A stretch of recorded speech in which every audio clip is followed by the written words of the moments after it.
07 5 series. Lilinisan natin yung kanyang EGR. So EGR cleaning tayo. Okay,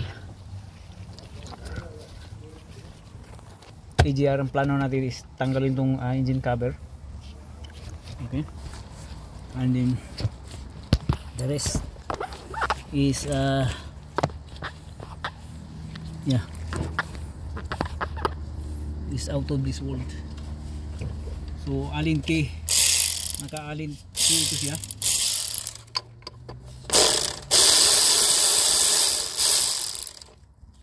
Okay,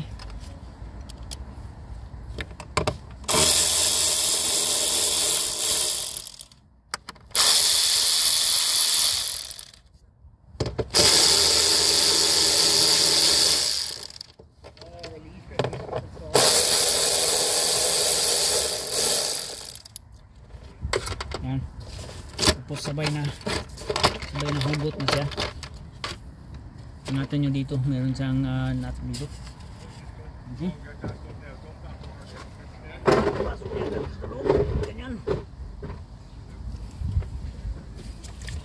papakita ko sa inyo yung EGR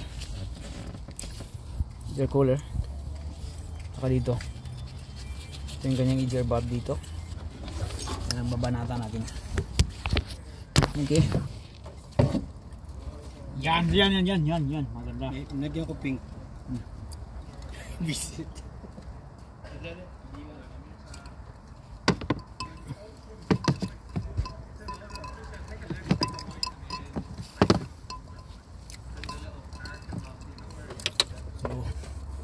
Pag nagpapaservice tayo, na-require natin na mayroong ganito na ibibigay yung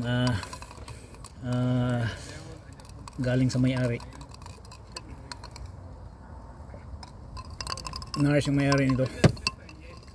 Okay, so EGR dito tayo. Nakita nyo yan, meron siyang mga black residue, that is carbon, more or less mayroong leaking, no? So yan ang bibirahin natin. Ingat lang natin dito na hindi natin ito tanggalin dahil ito yung linyada ng coolant. So iiwasan lang natin yan. Sana madadali natin ito, yung EGR pipe na ito. Dito lang natin banda titirahin, and the rest is history. Okay,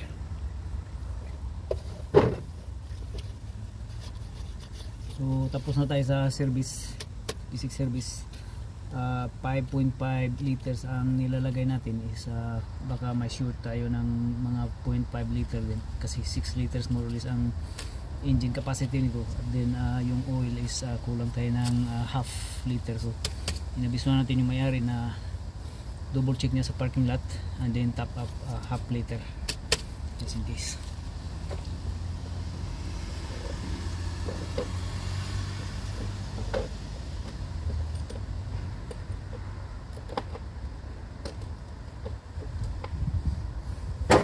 So ito tayo ngayon.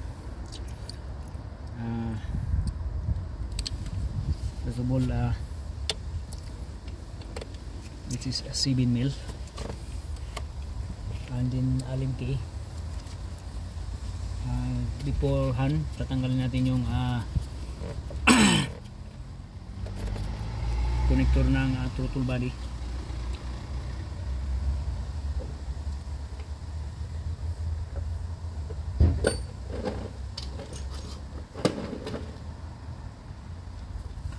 Tatanggalin din yung connector ng throttle body. Not necessary na mag-disconnect kayo ng baterya nito dahil yung throttle body nito is ano naman, naka-isolate, no? So it's not necessary na magtanggal kayo ng tawag nito, baterya. And then pagka nagtanggal kayo ng ano, yung kanyang tawag nito, intake pipe, tanggalin nyo muna ito dahil isa rin itong papahirap, kinukubiran kasi nito yung ano, yung entrada. So torque screw lang ito.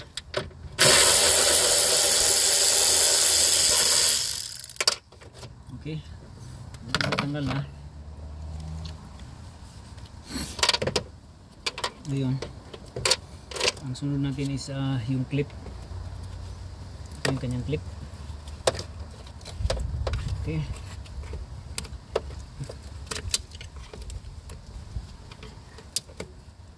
this is what to do when you're doing the EGR valve cleaning, which is advisable.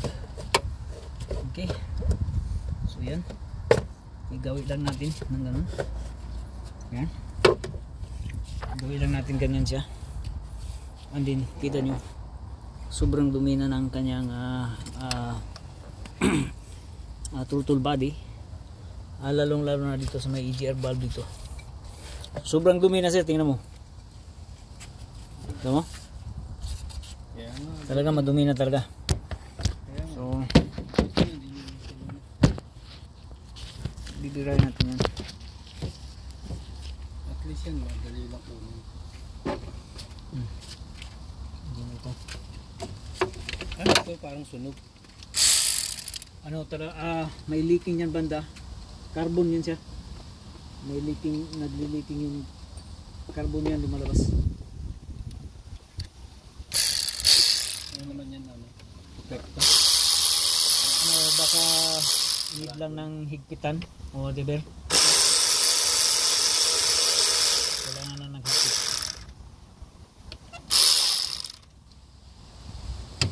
Or sa sobrang barado niya, hindi niya siya makapag-push. Okay. And then, yeah. Yung kanyang vacuum. Model sa YouTube. Ha? Wala mong model sa YouTube. Hindi, babae lang ang model. Babae. Shit. Lalaki hindi pwede. Walang kita. Mahina kita sa lalaki. Walang kita. Reset. Lalaki. Mahina kita sa lalaki.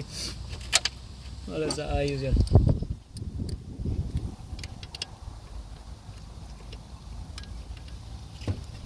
So, alin screw. NCT yan sa September, yung isa November. Layo pa naman. Layo pa eh.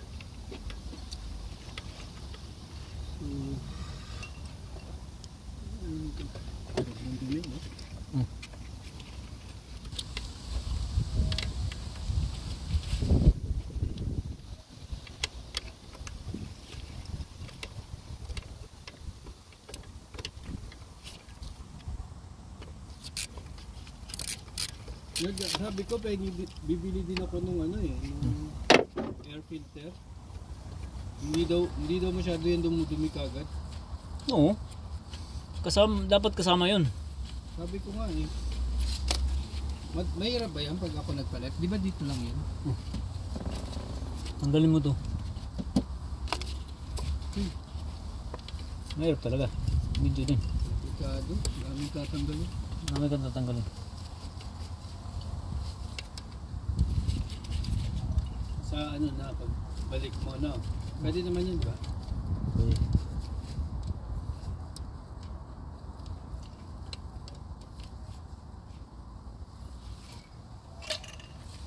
Mga ano lang naman yun, 20 euro.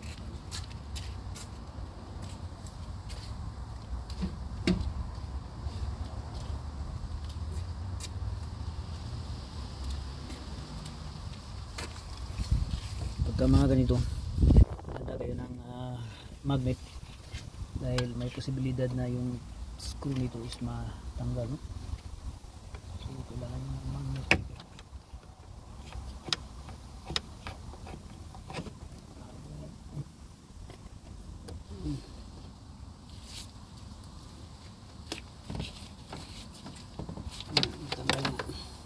Okay. So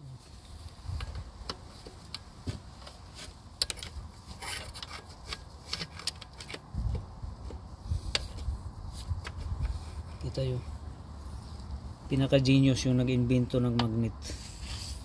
Nakalive. Genius. Genius yung nag-invento ng magnet.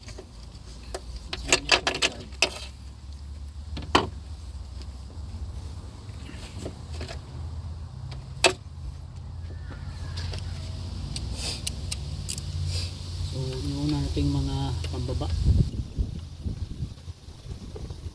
Tanggal natin yung mga pambaba, sir.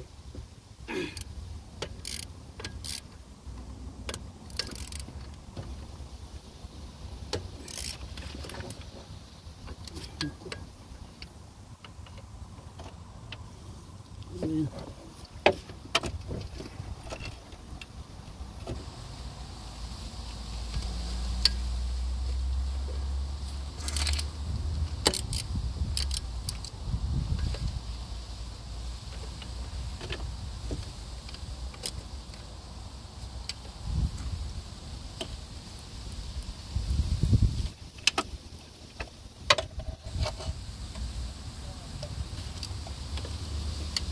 Dito niya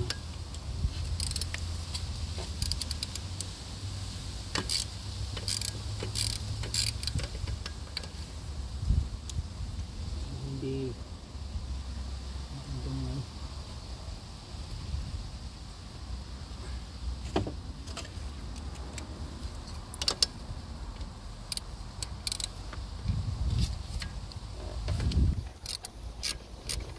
yun sa baba, torque screw. Yung ibang yung isang ano dito, yung tinatanggal ko ngayon is torque screw.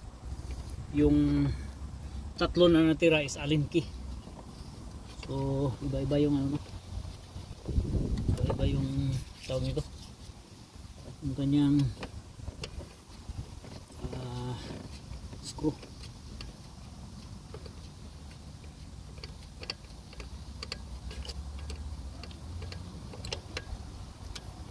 But anyway, as long as secure siya, that's lang yun.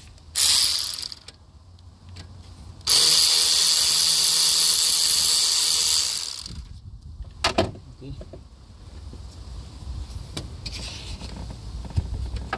So alalay ka agad yung screw magnet natin.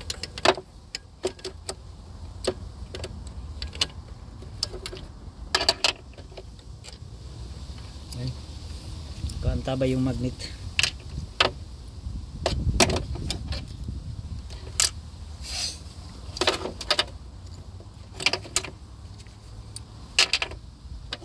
Tapos ang susunod na bibirahin natin is yung sa taas na, which is simple na yung sa taas.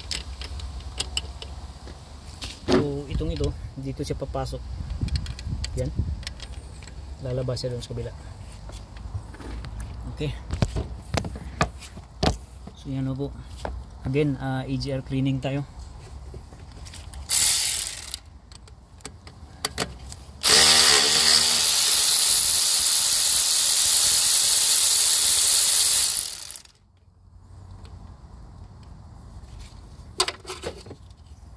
Magnet.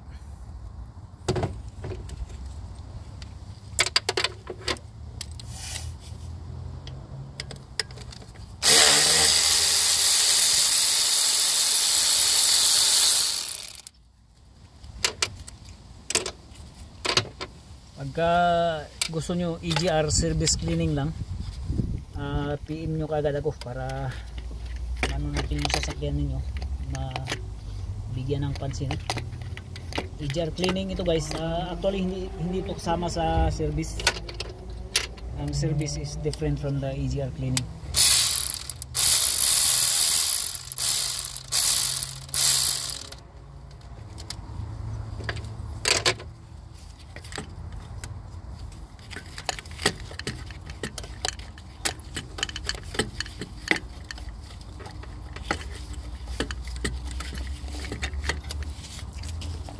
Siya na siya, puno ng carbon yung ano.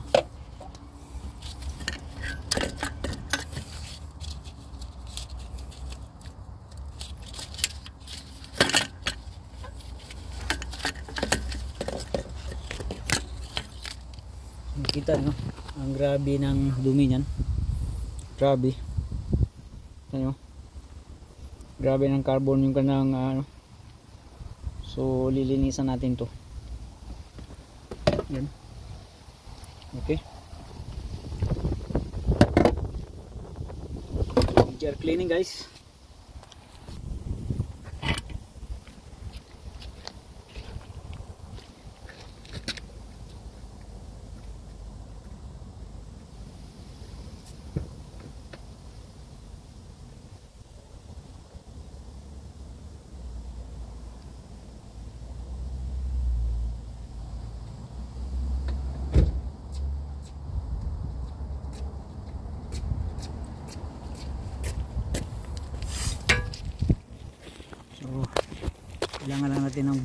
na power bank para hindi tayo mamatayan ng dito. Okay, so here we go. EGR cleaning, napaka-importante po ito sa sasakyan o I mean sa engine, dahil ito po yung magbibigay ng power. Kaya pagka medyo madumi yung EGR ninyo, kaysa mag-lose power siya, no? So ito yung EGR cooler pipe niya. Natanggalin natin ganyan. Okay, so yun yung pipe nya, pipe, which is babanatan lang natin to ng spray.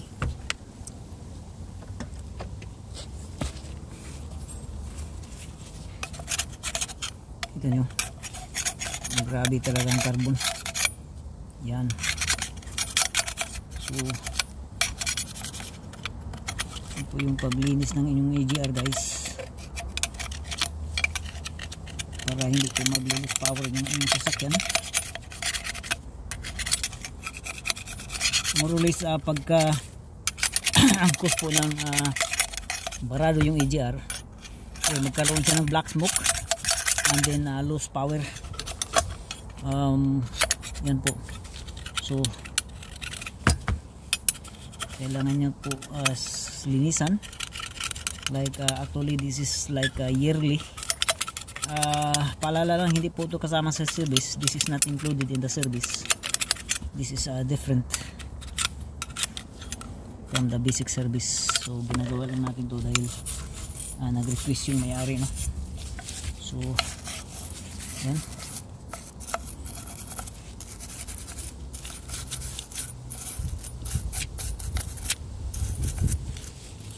So the request ng may-ari,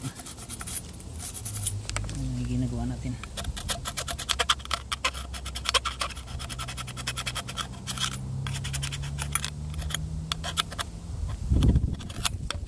Okay.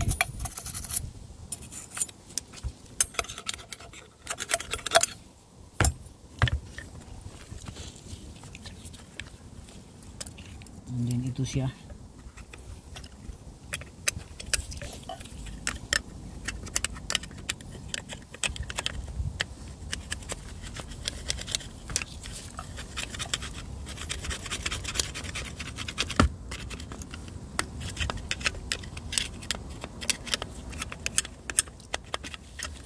Kung mayroon kayong washer nito, pressure washer, ay maganda po talaga ang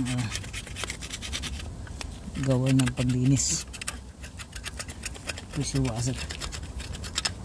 Sa ngayon wala tayo, kaya pinaglinis natin yung flathead screwdriver, and then after nito babanatan natin ang brake cleaner, no?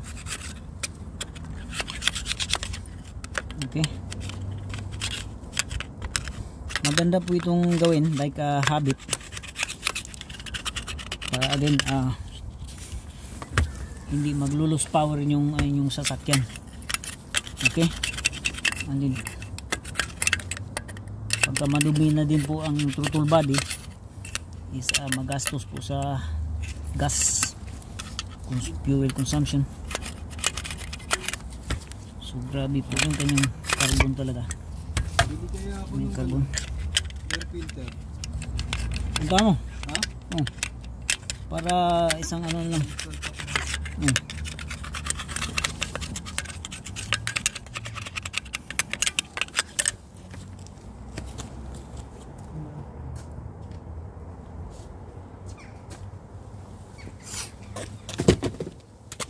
So ito yung brake cleaner na panglinis natin.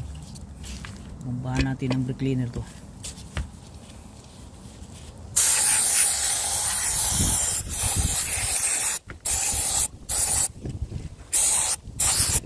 Medyo lumimanag na yung kanyang EGR bulb. Ito yung kanyang EGR bulb. Sa kabila ang butterfly ang throttle body.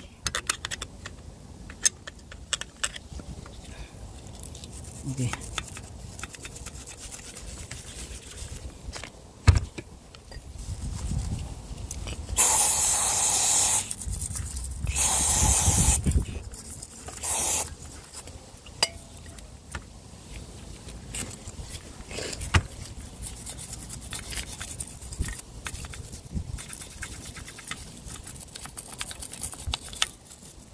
is how to clean your EGR valve.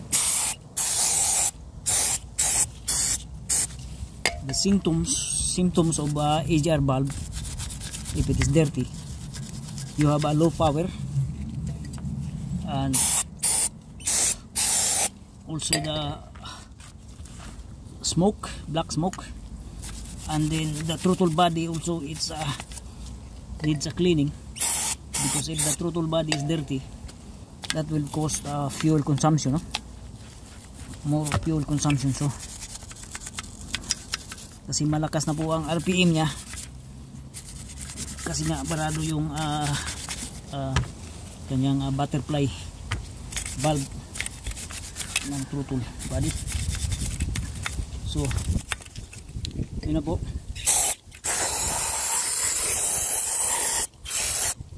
See how clean is that? It's different from before.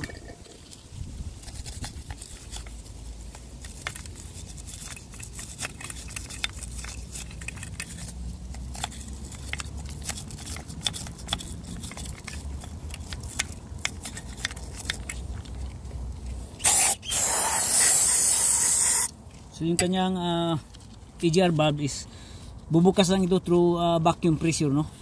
Dito vacuum pressure. Pag pasok ng vacuum dito, bubukas itong valve. Valve will open through pressurize. Okay, so this is almost done here, like okay.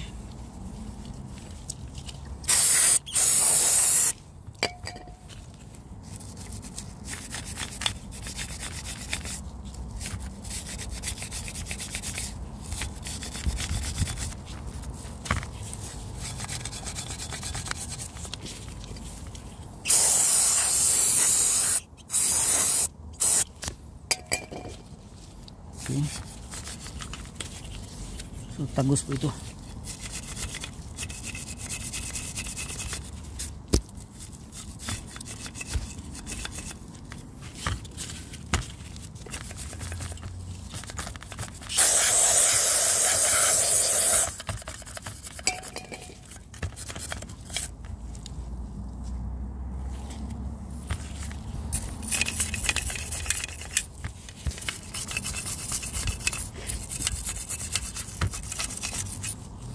Makita-kita nyo yung kalalabasan nito.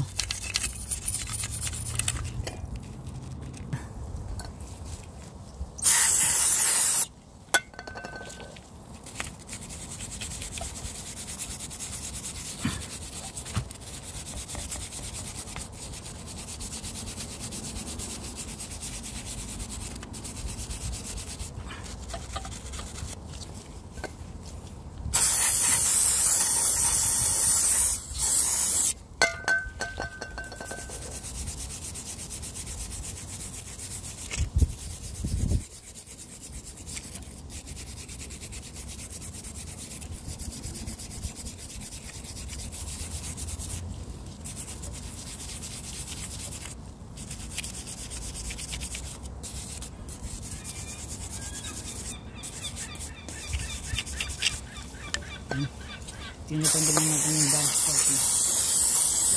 What's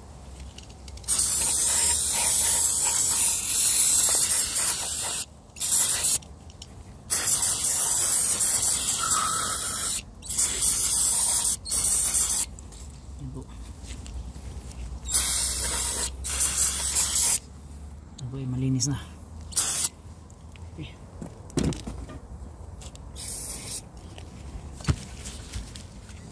Dito